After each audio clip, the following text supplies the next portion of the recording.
so here's some news stories, quite a few new ones. So here's malware that infects routers, steals credentials, and then opens up a VPN to send them off to some remote server. Cuttlefish, it's infecting routers, and they haven't figured out exactly how it gets in, but it's commonly default credentials, but it could be other vulnerabilities. And this is, I think, an important thing. Now, more routers and firewalls are getting infected, so we really need to have more defenses for them. And there's another one like that. Let me see if I can get this garbage out of the way. Well, maybe I can't find. There is another one might get there. Anyway, so orbit is getting very cramped. So many satellites are up there. It's very hard to steer through them for launching vehicles. And there are getting to be a lot of losses, so the insurance companies are suffering. And however, they point out that most of them are now from Elon Musk's SpaceX, and those go up with power so they can fly back down when they reach an end of life. They don't just clutter it up forever. And the Japanese have made a device to clean up the unwanted satellites. They've got a prototype up there under testing now. So they're planning to fix this problem. That would be very interesting to see if they can do it at an affordable cost. I thought this must be a typo. Windows 10 is now more popular than Windows 11. Windows 11 has been declining because making it hard to use Windows 11, you need special hardware, and Microsoft has begun to clutter up the screen with ads. And they have taken away some of the features that made Windows 11 desirable, like Android subsystem for Linux. They took it away. That was the reason I went to Windows 11, to get a built-in Android emulator, and they took it away. So people are just going back to Windows 10. So that's pretty bad. Can you downgrade it to the previous betas? I don't know what happens with the license, but you can upgrade from Windows 10 to Windows 11. You can probably downgrade. You know, Kirk would know. And not to downgrade the 10, but then to the developer versions. Can they go down, developer versions? Versions before 10? No, the developer versions. Oh, well, I know in general, betas and developer versions typically cannot be upgraded to a full version. You can never go back to them, and they all time bomb. They all die after a while. All those temporary versions usually have an end of life. And there's no path. They always warn you, when you start using them, don't expect to be able to migrate to a real version or use it for long. You're only supposed to test on them. I use a lot of them, but they do time bomb, and they have all the reason. It's even a logical reason. They have features that are not going to be in the final version. So, yeah. Anyway, so UK has passed a sweeping law that just took effect, which all the podcasts have been going crazy over this, all the security podcasts. This is amazing. The UK passed really good rules for Internet of Things devices. They cover all devices that connect to networks, smart light bulbs, toothbrushes, washers and dryers, everything. And they said they can't have default passwords that are guessable or findable on the internet. They must tell you when you buy them how long they will support them for security. And they must have a place to report security vulnerabilities and respond to them and fix the problems. So they must have an update mechanism. So this would be great. This is the kind of thing that really should happen. The short term, I think it's going to, and the punishment is incredibly severe. The punishment is up to 10 million euros or 4% of your gross annual revenue of your company, whichever is larger. So even huge companies like Amazon and Google would really be hurt by violating this. So I think this is a great thing. So they just ship the device, no password? You can have the user choose a password. Or you can have some kind of password that is like unpredictable, that you tell them they have to write it down, but you can't have like a same default everywhere, because that leads to botnets like the Mirai botnet. So the device shipped without password then? That's one option, but then you force the user to pick one, and that would be okay. But you can't make it so that there are millions of devices out there that are trivial to hack into, which is the current situation. So this will really clean up the internet, I think, most likely. And the other thing is, if Britain requires it, most manufacturers will probably just start obeying it, and then probably even devices outside Britain will obey these same rules, because it'd be just as easy to make them all that way. And also, after Britain does it, everybody else will probably do it imitating them, at least the rest of Europe, I would think. So it'll be more and more common to require this. Let me just check for comments in the Twitch. There are none. Okay. All right, so I just realized this has probably been happening to me for a month. I've noticed my alarm doesn't make any noise. I just noticed it going off. So it appears to be a bug in the iPhone causing the alarm to make no noise, and apparently they're going to fix it, so that would be nice. This I thought was funny. So Elon Musk is desperate for money. He's trying. Tesla is not making enough profit. He just laid off a whole bunch of people at Tesla. He did make a deal to expand into China, which made the stock go up again briefly. But anyway, now he has a new plan. And the thing that's funny about this is a plan that Microsoft had 10 years ago. He said, you have all these Teslas, and they spend half the time parked in the garage doing nothing. And they have a lot of computing power. So he says, we'll lease out that computing power like AWS. So people can put AI loads, and they will run on random people's Teslas when they're not using it. And this reminds me, I think in 2017, he said that if you buy a Tesla, you'll be able to run it as a robo-taxi like Uber and make money by people riding in your Tesla when you're not using it. And that, of course, never happened. But anyway, the interesting thing about this, which I imagine will never happen, because there are incredible security and privacy problems, of course. Now your data is running on somebody else's device, not even in your control at all.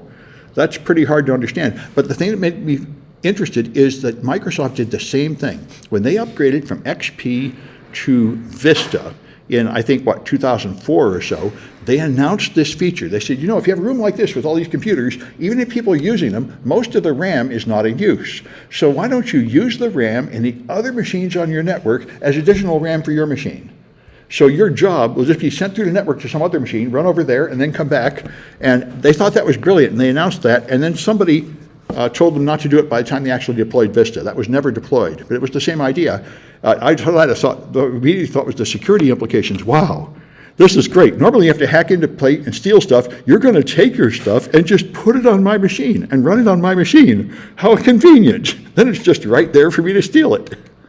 I know some of the data centers, they do pretty much the same thing. They hook up to the computer through the Ethernet link, and they do it in the cheap way to get the resource on the other computers. Well, the way you do it is you spin up containers on the other hardware. So They talk about is getting the hardware, use the hardware. Well, you'd have to somehow isolate the work.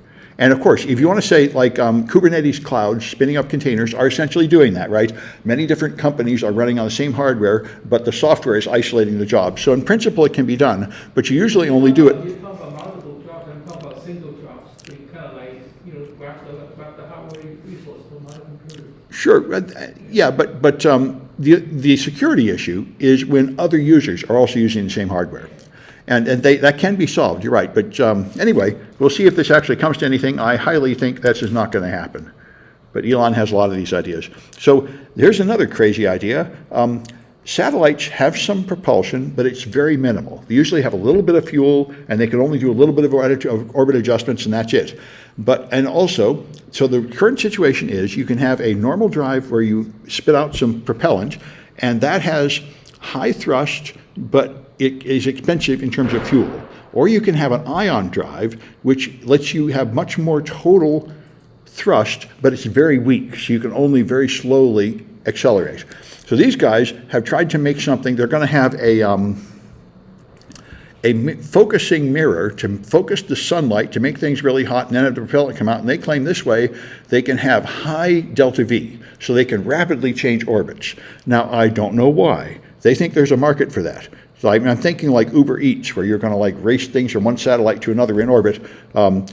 We'll see. One thing though would be to pick up the junk in space. The problem is you have to keep moving to different orbits to catch it. Anyway, they're building this thing. Yeah. NASA is doing an experiment to put up a big sail. Yeah. In space. There's a few. There's solar sails. The sun rays. Yes. Radiation to get some power. Yes, there are some solar sails out there. That's different. Those are where you use the sail for propulsion, so you don't have to bring any fuel at all. That's great, but it doesn't give you much thrust. That's like the ion drive. But the point is, you don't have to carry the fuel. There's another experiment that tried to get do the radiation and then try to get some fuel out of it. I think it was doing a ionization of the hydrogen or something, so they can grab some, collect some fuel in orbit. Yeah, I know. That's how Voyager works. Voyager works by the heat from the radiation. That's why it's got only so much nuclear fuel, and the power keeps going down and down. Yep, it's a big issue, what you use in space for power. And let's see. So this is pretty amazing. These guys are going to have a photo sharing community where you can upload posts, and this is a new way to monetize it. What they're going to do is if you don't delete them within 30 days, they will use them to train AI, and they'll license them out for that purpose. So this actually seems like it might be a pretty good idea, sort of like ad-supported internet service. There's some way they can monetize your stuff, and therefore they can provide a free or cheap service to people. It might be good, as long as people understand that's what's happening. And I wanted to point out, I don't know if I've mentioned this in all my classes, this Gartner hype cycle is really important. Everybody should know about it. This is a famous thing, and Gartner has many versions of it, and this is the AI one from 2013, or 2023, last year. And the point is, this is the hype cycle, expectations and time. So at first you have the new thing, everybody thinks it's great. This is the peak of inflated expectations, where people think it's gonna be incredibly wonderful. Then there's the plateau, trough of despair, when everybody realizes it's not so great, there's some huge disadvantages, and they get disgusted, and then they get too upset about it, and this is what they call a plateau of productivity. After you're done hyping it up and then spitting all over it, then it develops some medium level of actual value over here. And the main thing that I thought was interesting is that even last year they put generative AI right at the top, which is what I would think. People think these LLMs are going to change the world, we're going to fire all the staff, we're going to automate everything. And I think already they're hitting a lot of limitations and problems. So I think Gartner's right about this. They're usually right. But you see other things here, like homomorphic encryption is still on the way up. And post-quantum cryptography is way down low, still on the way up. And generative cybersecurity AI and cybersecurity mesh, these are really new things that are hardly even understood yet. Anyway, this is an important thing to understand. Every tech thing goes through this cycle. You have the new idea, then people say this is, down here people don't even know what it is or if it's going to work. Around here they decide it's going to be the greatest thing on earth and save everything and have these outrageous expectations. Then they get all upset as it doesn't live up to it, and then they sort of calm down and realize it's just another thing like every other thing. Anyway. Maybe Elon Musk did this thing by firing all those engineers. Yes. The thing you could say that Elon Musk, a year ago when he bought Twitter, he brought in this idea: what if you fired 80% of your staff? Think how much money you could save, and it worked. Twitter kept going, so everybody said, "Wow, we could all fire our staff too." So everybody's been doing that. Now I think hopefully pretty soon they'll hit the peak and begin to realize, firing people isn't really the greatest thing in the world. But yep, everything goes through this. By the way, all right, I think that's all I'm going to do with the news today. We've got other things to do.